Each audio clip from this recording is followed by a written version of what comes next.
Selamat pagi anak-anak ibu semuanya.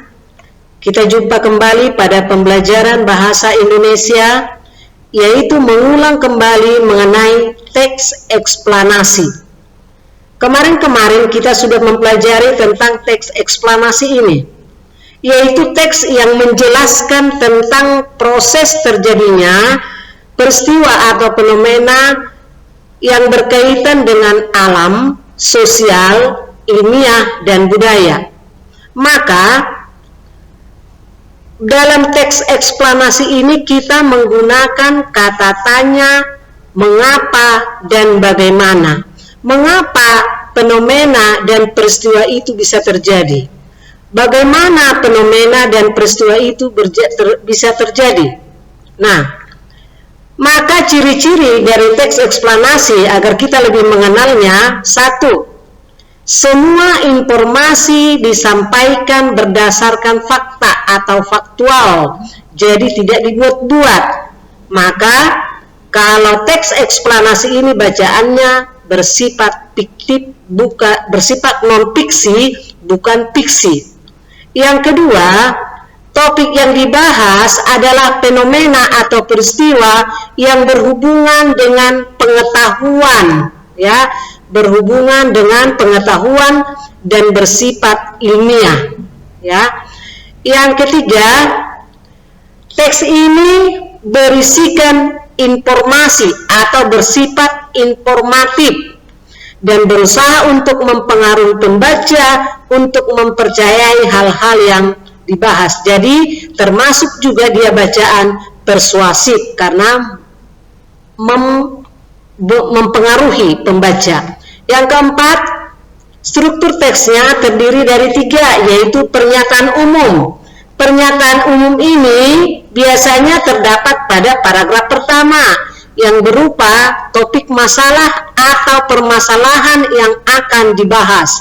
Yang kedua, deretan penjelas atau sebab akibat. Ini biasanya di paragraf kedua dan seterusnya yang berisikan fakta, pembuktian, atau proses penyelesaian masalah atau topik yang dibahas. Yang ketiga, yaitu simpulan atau interpretasi. Ini biasanya terdapat pada paragraf terakhir, berisi simpulan atau pesan atau kesan tentang topik yang akan dibahas. Nah, contoh teks eksplanasi, perhatikan di bawahnya: menghasilkan energi listrik. Bacaan ini terdiri dari 3 paragraf, 3 paragraf. Kamu baca paragraf pertama, listrik memiliki peran penting di era globalisasi. Nah, teks eksplanasi berikut judulnya listrik, yang dibahas di sini tentang listrik, maka pernyataan umumnya adalah listrik terdapat pada paragraf pertama. Selanjutnya yang kedua, bagaimana dan mengapa itu bisa terjadi, maka kita baca di paragraf kedua hingga akhir.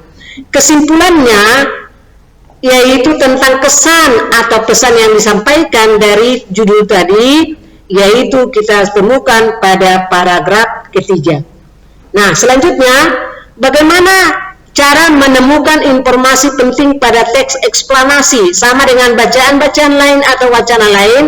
Yang pertama, tentunya membaca teks dengan seksama. Yang kedua, pahami makna setiap kalimat yang ada pada teks. Yang ketiga, temukan kalimat utama atau gagasan pokok dalam setiap paragraf. Kita tahu dalam kalimat utama atau gagasan pokok itu terdapat pikiran utama dan yang lainnya itu merupakan pikiran penjelas.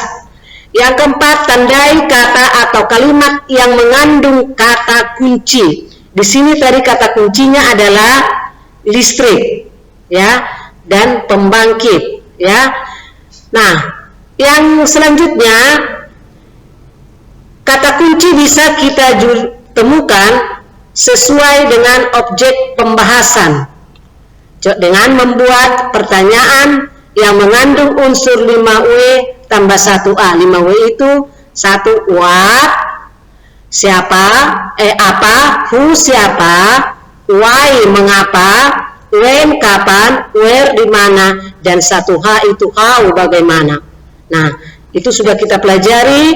Selanjutnya nanti kamu bisa baca bukumu di halaman 6 ya, di halaman 6 baca baik-baik, dan tugasnya akan Ibu kirimkan melalui Google Classroom. Selamat belajar dan tetap semangat.